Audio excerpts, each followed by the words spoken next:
just this week, I did not approve 2 potential locations because the demographic just did not meet our criteria. So I'm like, no, we cannot let you put that there because it may not succeed. And we have to stick with what we know works.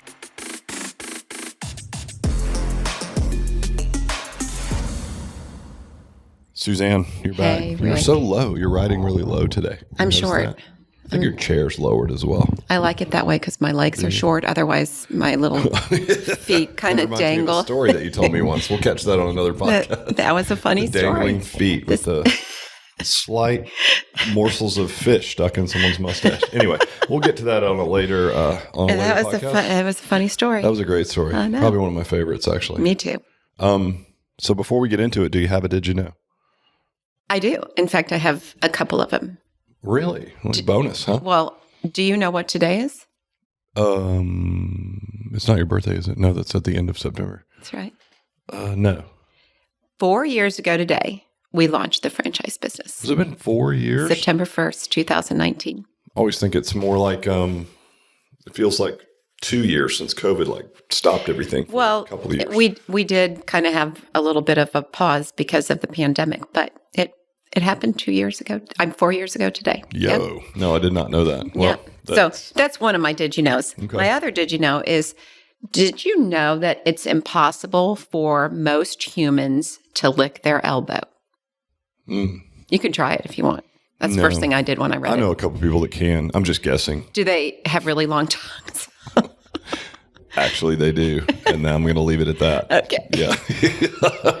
Well, if they can lick their eyebrows, does that mean they can also lick their elbows? No, it's an angle thing, I think. I don't know. I don't know if I believe that. Well, okay. Well, look it up. I'm going to start asking around and asking for people to do that. Okay. Well, we'll take a sampling. Yeah, I think it's a good idea. We had to do our own research, as always. Yes. That's what we do. My did you knows, do you know the only country in the world that doesn't have any mosquitoes?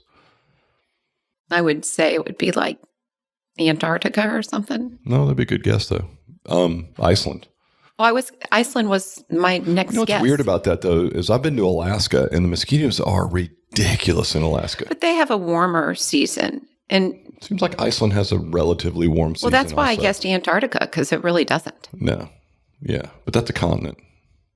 Well, there's countries in Antarctica, aren't there? No, it's just like a giant thing. There's no... God, we're going to sound so dumb on this podcast. I mean, I've watched some things where there's like people who live up there. Yeah, but they're in a research center working for scientific There's no purposes. like grocery stores or anything. There's not there's no Harris Teeter or Fresh Market. Harris Teeter, or like, Is that still a thing? I think they went out of business a long time ago. Did they? Yeah. Wow, we're really off our game today. Anyway, there you go. These are your leaders. Feel confident that we're your leaders. Suzanne thinks there's a Publix grocery store on Antarctica, and it's a country. Well, you think there's a Harris Teeter, and Right. I'm pretty sure those Right. aren't even That a reminds thing me of anymore. joke, but I'll get to that later. All right, Okay. but what we are going to talk about is, drum roll, we just crossed 150 locations. So the Yeah. last time you were on, which was it seems like a couple of months ago, we were at 100. We're growing fast. It's really, yeah. So last month, month before this one was 19 licenses awarded. This month, I think we're at 16 or 17. We have 2 signings next week. Now, these are people are on development schedules, so Right, they're but still, signing it's their locations seconds. adding, right? So yeah, it's going quick. So it's all good, but I thought we would talk about even what we've learned maybe as of late. That's been just maybe observations. Again, I think it's good at these junctures to be like, all right, where are we now? What are we learning? How are we responding to it? And I think it's good for candidates and for current franchisees to hear what's going on. I agree. And, every day is kind of a new day. And every month, I think back like what I was doing 6 months ago, I'm doing completely different things. Right. Yeah. It's so evolving fast. It really that's the is. thing, we have to really be nimble. And I think the word that when I had Brian on the podcast, they use plasticity for your brain. It's a different time. Technology is different. Everything's different. So you just have to think differently. But just 3 main observations that we came up with. So one is why we do what we do. I think as of late, because we have more volume, we have more clubs opening. I think we're close to 30 now, right? Mm-hmm. And we're on pace to have, I don't know, we'll be near 50, maybe mid 40s to 50. Again, just depends on permitting and stuff. But we have 40 some clubs in some level of real estate or construction. Right. We have 81 franchise agreements signed, which means, and almost 30 of those are open now, and the rest, the remainder, are in some part of. So for those of you guys that are listening, like if somebody signs a multi-unit, they have a 12 months is typical for the first location to be open. So that means 81 people are currently getting their first location open. Correct. And then we have other people adding additional locations. Correct. But when I say 150 awarded, that includes the multi-unit franchisees as well. Right. Yep. So yeah, man, it's going quick. So I think as we get more volume, the why we do what we do, it becomes more evident. We had a great story that one of our clubs out of Castle Hills in Texas shared of a lady, just talking about how she feels about Alloy just off the cuff, which is a great kind of testimonial to get. And I thought she did a better job of articulating what we do than we do. Sometimes we have so much cursive knowledge about all the little details, and she just sits there and says, hey, I was not able to do half the things I used to be able to do, and now I can do these things. And so it's just so cool to hear it spoken back to us in the way that we hope we're putting it into market, right? 100%. And it couldn't be better than that. And then we look at your partner, Sean, gets now an opportunity to become an entrepreneur and to do business and go into business with some people in his family. And there's all of these really cool things that are happening by what we've created, right? I had dinner with Rami the other night, and he's an Alloy owner, investor, but he's also somewhat of a consultant for us where with his friend groups, if he's got folks that are interested in investment portfolio diversity, he'll bring them to Alloy. And we had a really great candidate, Kurt, at our last one. So obviously that's a income potential for Rami as well. So and then Rami's wife is now doing her own, and his friends are getting investment opportunities. It's okay, look, this thing that we're creating, it's all of these opportunities, not just for us, but for all of the other people. And I mean, you think about the directors that are hired, it changes their lives. And then the coaches that get to work there who might get to become directors in second locations. And I don't know, every now and then I just, you take a break from the hustle and bustle of the work and you're like, this is so freaking cool. Yeah. The trickle down effect and the far reach that we are able to have just because we've got more clubs open and we're helping more people. And like you said, there's all of these extra people that are involved that are reaching dreams of business ownership that have up till now been unrealized. And all of these great things. There's so much synergy. There's so much energy. It's all positive. It's really cool. It really is. And it's so important, I think, for us, especially as the leaders of the company, to sit down and realize this every now and then, because a day in the life of it's not always that much fun because it's franchising and it's, especially on your end, compliance and legal and all the things, right? It's so fun. I love it so much. I do. I honestly, you're right. Some of the things are not particularly super exciting because, it's compliance issues and stuff like that. But all in all, I love what I do. And I know you love what you do. I do. And thankfully, we're good partners because I would not love what you do and you would not love what I do. That is 100% true. I can tell you that. Every time I say, hey, what are you up to? I'm like, you don't want to know. And then I'm like, never mind. And you're like, you don't want to know. I'm like, good. You're good. All I do is run around and talk to people, which you don't want to do that either. So it works out really well. But yeah, so I think that's it. And we've seen people leave Alloy locations and move into an area where there's another Alloy location. This is only with 30-ish open. So imagine when there's 200 or 300 open, what that's going to look like, right? So I don't know. It's just been, I'm very grateful to have created a vehicle and to see all of the trickle down, as you mentioned, effects of all the people that are positively influenced, all the way from the consumers. That's an obvious one. But to the directors, to the investors, and then the opportunities that people on our team will get as we grow. And the ability to recruit dynamic people to the team that fit our culture. That's key. 100%. So as we go, it's okay, the people we're bringing on here, we're creating more opportunities. So I don't know, it just flows all the way through from the brand down. And when you talk about a brand and all the things that we put into the brand, I don't know, 10 years ago now almost, with, what does Alloy mean? With the tagline of Stronger Together, the logo of two pillars leaning on each other. It's it really comes to fruition, and every now and then it all comes together. It's just for a brief moment in my mind, but I'm like, it's just the skies open up. I'm like, it's perfect. So that's one thing I've realized is the whys of what we do are easier to see now because all the blocking and tackling to get the franchise built, to get it open, to get the first few. Now we're starting to find our stride a little bit. It's just been super cool. So I don't know if you feel the same way, but for me, it's it's more motivating now than ever. I love it. Yeah. It's really cool to see. I was at Haynesbridge Village this morning doing my workout, and there was a new guy in there, and then a couple of us there were 4 or 5 of us who have been around for a while. And the new guy, it was a very hard workout. It was one of those like high reps, super cardio. Right, yeah. Not my fave, but yeah, I hear you. And anyway, toward the end, he said, "This is so cool. This is only my 6th time, but I'm so motivated by watching you guys, and like, I'm going to get there. I'm going to get there." And one of the other guys that was in the workout, he's like, "You'll be surprised how quickly you make strides. Like this really works." And so then we just started talking about the small group thing in the community and how cool that is, how different it is than just going and working out by yourself or in a one-on-one situation. It's really motivating, and the community is so important and supportive, and I just loved it. And that was just happened to be a new guy in my group this morning. So cool. Yeah. Well, and I think those are things, again, it's like, it's nice to hear that. And it's that gets back to the why of what we're doing. Like, right. We take for granted, like, the programming is cutting edge. It's like the best programming ever. Yep. And like all these people that are speaking back to us that they have bad backs and they couldn't do anything. I mean, I took a call the other day from a guy who, he was one of the founders of Shelf Genie with Barry Falcon. Oh, yeah. And now they've launched a different drawer one, and they've got all this cool technology. So he's actually under the Rep 'em banner now as well. Oh, really? Okay. But he lives over in Roswell. Okay, and he had broken his back doing like, he's a crazy entrepreneur, but he was like paragliding. And I mean, he's that kind of guy, right? So he and I, obviously, we hit it off. I was going to say, that sounds familiar. As soon as your back heals, let's go again. No.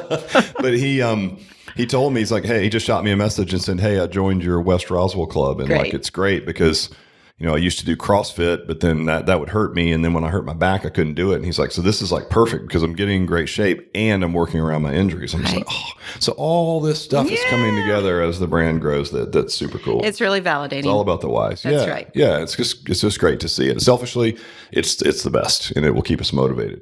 The second observation is it really is all about the people. Mm-hmm. And I mean, Always. And I would say that almost in any business, but certainly in a people-facing business. So we are leaning in as heavily as we can into helping franchisees identify the right operators, because most of our franchisees are at the investor level, and the operator is key.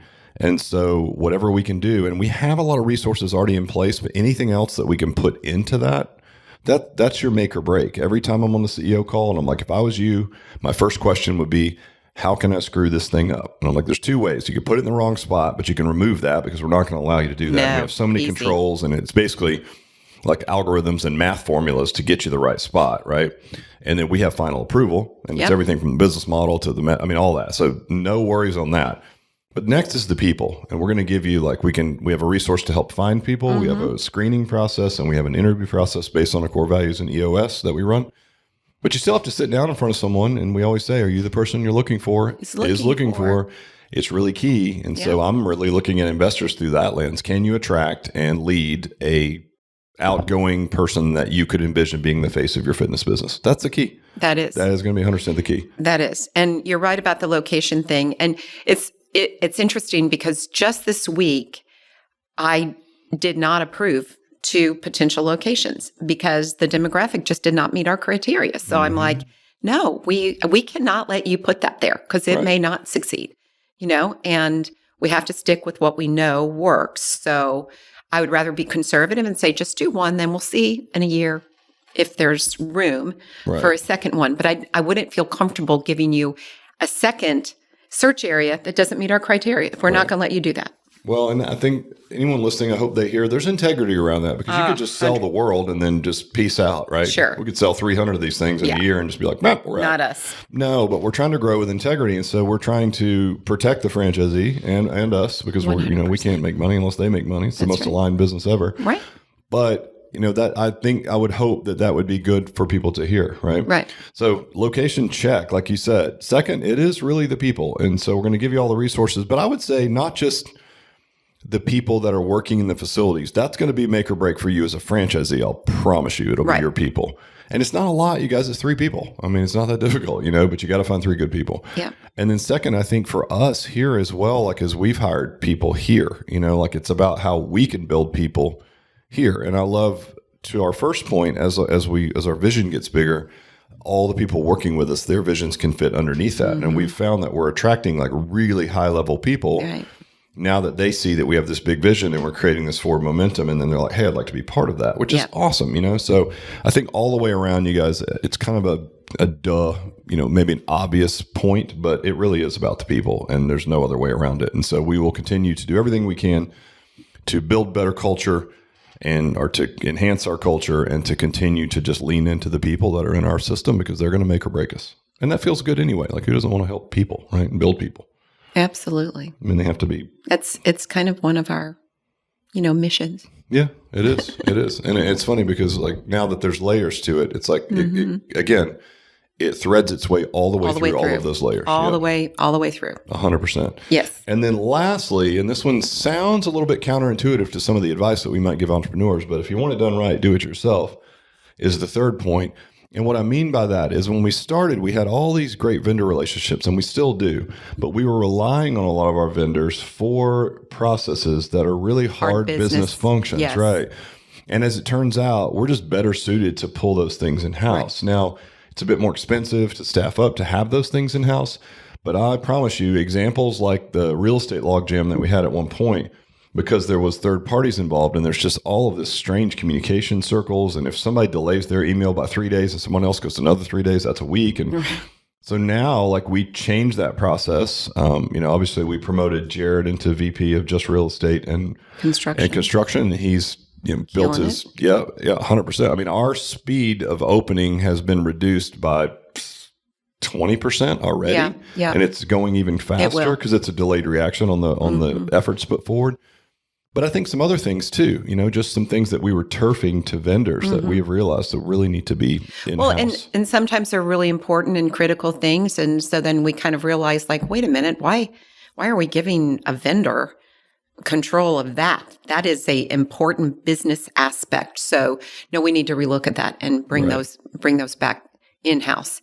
And also at the beginning, we had to do that because we didn't have the budget to staff up and have, people to run all of those types of things. But now that we've got more open, we can justify staffing in order to facilitate that. And so, I'm not saying we did it wrong before. It was kind of out of necessity. It's just stages. Right. Yeah. Exactly. And I look forward to, the future when we have triggers of when we need to bring on new folks so that we can support our franchisees the way they need to be supported. And, not only just real estate and construction, but then on the 20-mile march, with once they get open and being able to meet with them and make sure that they've got all the things that they need and that they are following the systems and, growing their businesses and being profitable. So all of those things, I think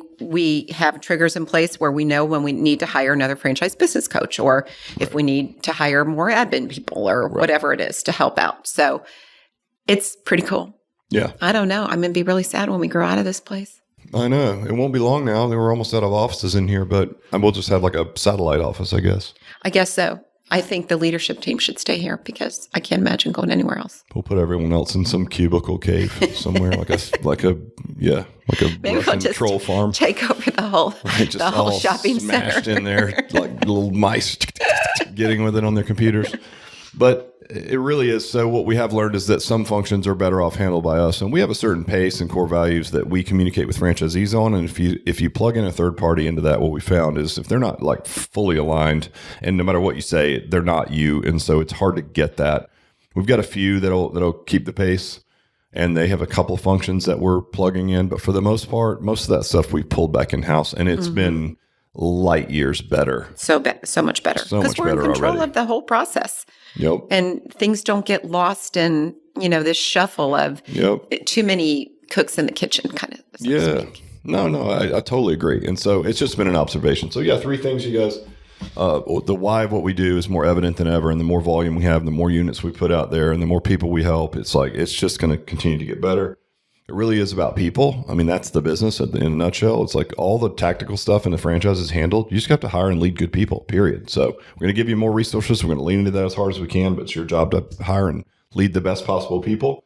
And then lastly, just personal observation, we've had to pull some things back in-house just so we can control them. And it has made a massive difference. So for any current franchisee, I hope you hear that. And for any potential franchisee, same. It's a constant evolution of process and products and thought processes and everything else. But I'm glad we're having fun with it. We really are. It's so much fun. I learn every single day. Me too. It's great. I mean, not every day is great, and there are frustrations and things like that. But all in all, I love what we do. And I love working with you and the rest of our team and our franchisees. I've kind of made it a mission to just call a couple franchisees every week. Like, I'll just, whatever, just work down the list. They love it. Of course. They just love, checking in or me checking in on them and just seeing how you're doing. What do you need? Can I help with anything? It's just awesome. Yeah. And it's so nice to, again, the bigger we get, the more effect those things are going to have. Putting our conference together for about a year from now. And I'm super excited about that. So like fun. All the things I used to do in the industry, from like speaking to like mastermind groups, and we had our coaching group and all that, like it's all happening now, but it's all under the same brand. And this is what I hoped for. It's like, hey, I like all the things I do. And I love to dabble and all, but like it would really be nice to take all of those resources and focus and put it into one vehicle where everyone's rowing in the same direction. And we're just getting enough clubs open now where we can start to feel that momentum. Well, right. And everything that you've done and have accomplished up till now, which has been a lot, has prepared you for this. Right. Like every single thing. Yeah. And there's been no way that I could have done it when my talk this year was like, of course, tongue in cheek, but 31 ways to ruin your fitness business. And a lot of it were just like lessons that you learn. And I mean, I couldn't have been here in any other path. I mean, had I chosen franchising earlier on, sure, I would have learned some things quicker, but I wouldn't have learned what I did with the international experience from licensing, as an example. So look, you get there and you're right where you're supposed to be, right? At any given time, you learn it the way you're supposed to. And then when your skill set improves and an opportunity presents itself, you have the ability to then take advantage of it. But you've got to be upskilling yourself at all times to do 100%. that. And we did talk about franchising. You and I had some very specific talks about, should we consider this? And we both agreed at the time, we're not ready yet. We're just not ready. And maybe we're not, we don't have enough money in the bank. We don't know whatever it was. It just wasn't time. And then when we began talking about it in January of 2019, we're like, I think it's time. Yep. And here we are. I know. It only took me 31 years, and you as well, because you've been around 29 of those 31 years. It's so weird. Well, good. I hope that helps you guys a little bit of clarity about where we are after 150. But hey, props to you. Great job. Keep up the good work. High five if you can't see it. And then we'll talk to you when we hit 200, which will be probably next month. Right. All right. Peace. Peace out.